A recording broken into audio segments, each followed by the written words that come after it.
Olá pessoal, começando a aula de História, aula 1, terceiro bimestre da segunda série, etapa ensino médio.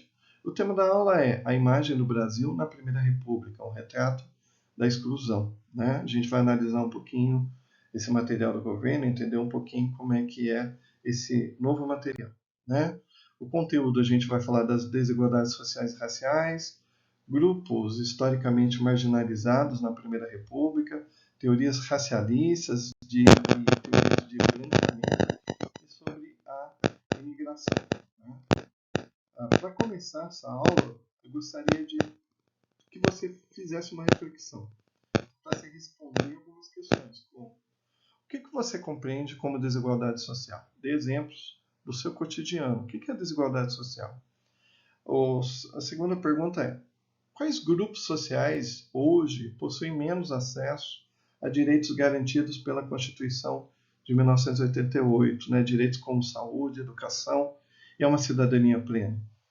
A relação entre isso e a forma como o nosso país foi constituído ao longo da nossa história, através da escravidão, divisão latifundiária da terra e patrimonialismo, né? Pensa um pouquinho, inclusive aqui nesse slide tem uma charge chamada O Tempo, né, do cartunista Duque, mas aí em sala de aula a gente aprofunda um pouquinho mais sobre isso. Vou pedir agora pausa, faz uma reflexão então sobre essas questões que o material propõe. Daqui a pouco a gente volta. Voltando, e aí a gente vai ler um pouquinho aqui o que o material propõe, né? Esse texto aí, desigualdade social. Então vamos lá. O problema crucial de nossa agenda republicana é a manutenção de uma vergonhosa desigualdade social, herdada do passado, mas produzida e reproduzida no presente. O fenômeno da desigualdade é tão enraizado entre nós que se apresenta a partir de várias faces: a desigualdade econômica, de renda, a desigualdade de oportunidades, a desigualdade racial, a desigualdade regional. O Brasil foi formado a partir da linguagem da escravidão, que é, por princípio, um sistema desigual, no qual alguns poucos monopolizam renda e poder, enquanto a imensa maioria não tem direito à remuneração, à liberdade do ir e vir. A paisagem colonial foi tomada por grandes latifúndios monocultores, onde os senhores de terra tinham domínio absoluto e concentravam a renda. Né? Lembrando que no Brasil colônia a gente tinha o sistema de plantation. Lembra lá como é que era esse sistema? Lembra da palavrinha mel, né? Um macetinho aí. M de monocultura, plantava-se um único produto. E de escravidão, né? A mão de obra era escrava. E L de latifúndio, a grande propriedade rural, né? Era o sistema de plantation, sistema bem desigual que começou aí no período colonial. Continuando o texto, ele fala assim: notabilizaram-se por dispor interesses privados acima dos públicos, privando os setores mais vulneráveis da nossa sociedade de benefícios que o setor público deveria proporcionar com maior equanimidade. Mão de obra escrava, divisão latifundiária da terra e patrimonialismo em grandes doses explicam os motivos que fizeram no país uma realidade desigual. E aí, né, o texto termina falando: passando 130 anos da abolição da escravidão e 30 da promulgação da Constituição de 1988, né, que preveu aí a distribuição da riqueza do país através da educação, da saúde, do saneamento, ainda o Brasil continua sendo um país de desigualdades sociais muito grandes. Né? Eu coloquei essa imagem aqui, uma imagem que eu me lembro que apareceu na Olimpíada de História da Unicamp, e ela mostra muito a questão do que é a desigualdade no nosso país. É um bairro de São Paulo, né? De um lado você vê um prédio, você vê ali quadras, né? Até uma piscina ao fundo, e do outro você tem a favela, né? Você tem aí muros dividindo essas duas realidades ainda muito presentes no nosso país, né? De um lado, o povo mais pobre, e de um outro lado, o povo mais abastado, né? Mostrando aí essa divisão social bem evidente no nosso país. Depois, o material ele vai estar propondo uma análise de um gráfico aí de dados do IBGE, né? Com o tema aí, desigualdades sociais por cor e raça no Brasil. Então, em sala de aula, né, explique a relação entre os índices de desigualdade e vulnerabilidade e as questões étnicos raciais. Então, o objetivo é você analisar, olhar o gráfico, esse gráfico aqui, né? Eu não vou me aprofundar, só para a gente conversar aqui. Esse gráfico ele fala do mercado de trabalho e distribuição de renda, né? Através da população branca, preta, parda, vai falar das condições de moradia e patrimônio, né? Sobre a questão da violência, taxas de homicídio aí no ano de 2020 e a questão da educação, taxa de comparecimento ao Enem, né, da população branca, preta, parda, amarela e indígena. E também a questão dos candidatos a prefeito que trabalharam aí com receita acima de 1 milhão, né, em 2020. Então, você vai analisar esse gráfico aí para tentar responder algumas questões, né? Também o material ele propõe o seguinte, né? Outro texto. Pela história, um país de futuro branco ou branqueado. Aqui vai estar falando um pouquinho das teorias de branqueamento, né? As teorias racistas nessa Primeira República, né? Que acabaram criando uma ideologia que perpassa até os dias de hoje, né? Então vamos lá ler rapidinho. Foi só com a proximidade do fim da escravidão da própria monarquia que a questão racial passou para a agenda do dia. Até então, como propriedade, o escravo era, por definição, o não cidadão. No Brasil, é com a entrada das teorias raciais, portanto, que as desigualdades sociais se transformaram em matéria da natureza. Tendo por fundamento uma ciência positivista e determinista, pretendia-se explicar com objetividade uma suposta diferença entre os grupos. A raça era introduzida assim com base nos dados da biologia da época e privilegiada a definição dos grupos segundo o seu fenótipo, o que eliminava a possibilidade de pensar no indivíduo, no próprio exercício da cidadania e do arbítrio, né? Fenótipo, reunião das características particulares ao indivíduo que podem ser visíveis ou detectáveis, né? O fenótipo ele é um conjunto de características aí que cada indivíduo tem. É, altura, tipo de cabelo, textura da pele, cor dos olhos, tamanho do nariz, né? São características do fenótipo influenciadas pelo meio ambiente, né? Então, isso tem tudo a ver com essa teoria aí proposta lá no início da República, né? Para estar fundamentando algumas desigualdades. Continua o texto. Dessa maneira, em vista da promessa de uma igualdade jurídica, a resposta foi a comprovação científica da desigualdade biológica entre os homens, ao lado da manutenção peremptória do liberalismo, tal como exaltado pela Nova República de 1889. Peremptório significa definitivo, decisivo, categórico, né?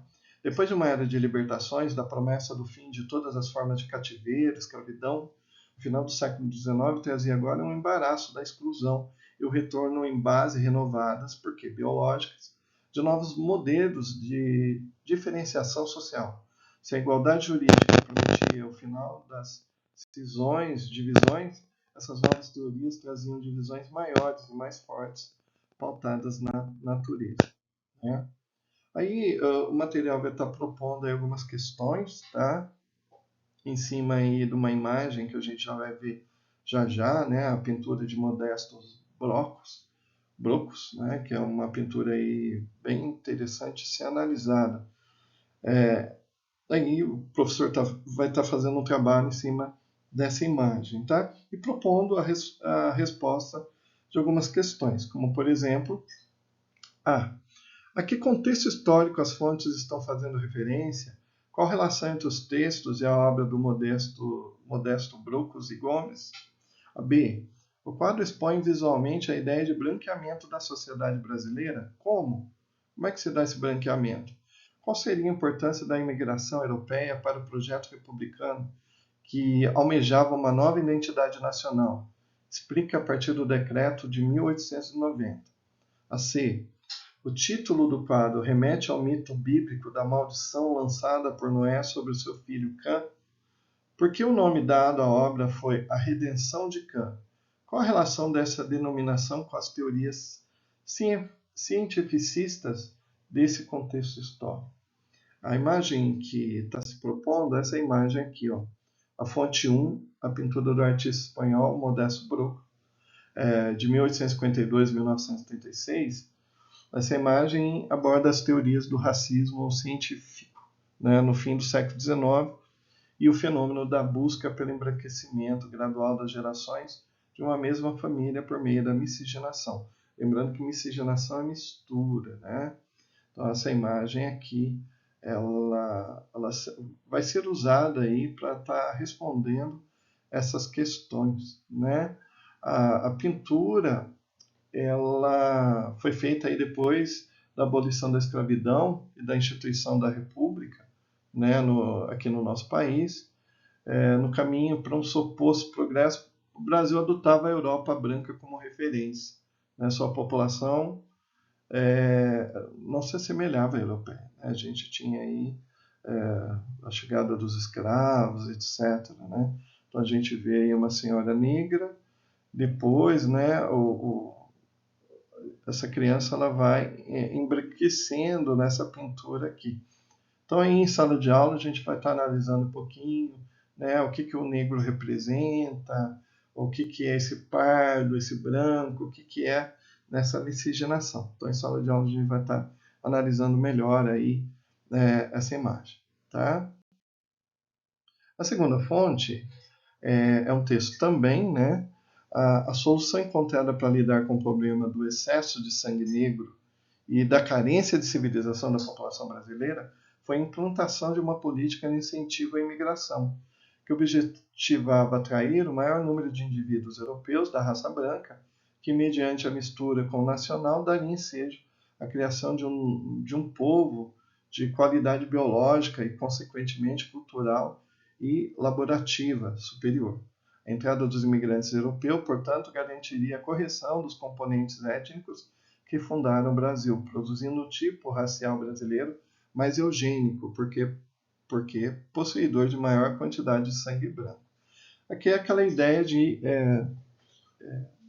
deixar branco o sangue do povo brasileiro, né? Aquela ideia da eugenia, né? Que é aquela ideia de aprimoramento da genética brasileira. Pois em sala de aula também a gente vai aprofundar um pouquinho porque, né, existe esse projeto no início da República, essa tentativa de embranquecer a população brasileira, somente com a chegada dos europeus, né? Havia muita propaganda para os europeus virem para o Brasil e tudo havia aí um projeto, né? Depois a gente vai estar falando um pouquinho melhor sobre isso. Outro texto, que é a fonte 3, Projeto de Imigração Republicana de 1890. Introdução de imigrantes, aí o artigo 1º. E é inteiramente livre a entrada nos portos da República dos indivíduos válidos e aptos para o trabalho, que não se acharem sujeitos à ação criminal do seu país, excetuando os indígenas da Ásia ou da África, que somente mediante autorização do Congresso Nacional poderão ser admitidos de acordo com as condições que foram então estipuladas. Artigo 2º. Os agentes diplomáticos e consulares dos Estados Unidos e do Brasil obstarão pelos meios a seu alcance a vinda dos imigrantes daqueles continentes, comunicando imediatamente ao governo federal pelo telégrafo quando não puderem evitar. Artigo 3º. A Polícia dos Portos da República impedirá o desembarque de tais indivíduos. Né? Decreto número 528, de 28 de junho de 1890. Então, vocês usarão essas fontes aqui para estar respondendo aquelas questões iniciais ali.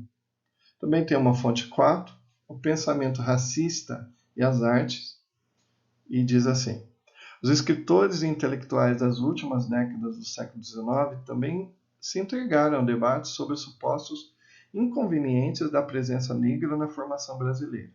Embaladas pela recepção do pensamento científico racialista, a herança africana e as mestiçagens foram objetos de intenso debate, marcados por profunda negrofobia. A discussão chegou também às artes plásticas. É bem conhecido o quadro Redenção de Can, de 1895, de Modesto Brucos, pintor galego radicado no Rio de Janeiro, com passagem pela Academia Imperial de Belas Artes. No momento em que a igualdade jurídica estava em vias de alcançar a letra da lei, o discurso cientificista renovou e modernizou o racismo brasileiro, agora com tintas científico-biológicas. Né?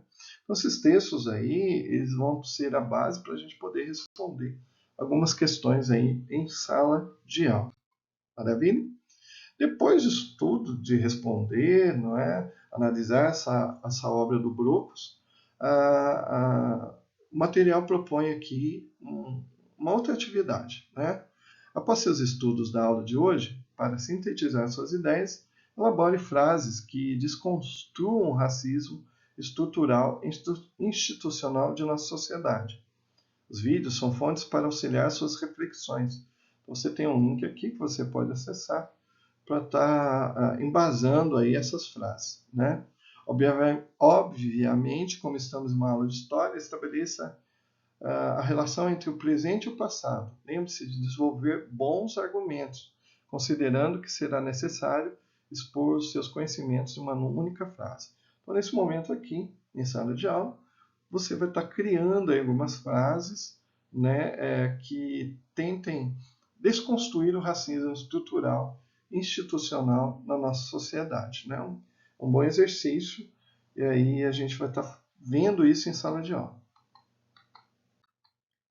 E aí, para finalizar, né, essa análise desse material, a gente tem aqui o que aprendemos hoje. Então, analisamos as características da sociedade na Primeira República, destacando as desigualdades sociais do contexto associadas à questão racial. Examinamos de forma crítica as teorias raciais da segunda metade do século XIX e suas implicações políticas e sociais. Realizamos uma reflexão crítica sobre as heranças das desigualdades sociais e raciais, associando as temáticas aos desafios contemporâneos das lutas pela igualdade e justiça social. No nosso material também, depois a gente vai estar aprofundando isso, a gente tem uma tarefa, aqui no estado de São Paulo, a gente vai estar aprofundando isso, como é que você pode procurar acessar essas tarefas em cima dessa aula. Aguarde aí. O material traz aí as referências onde foram retirados esses materiais, né?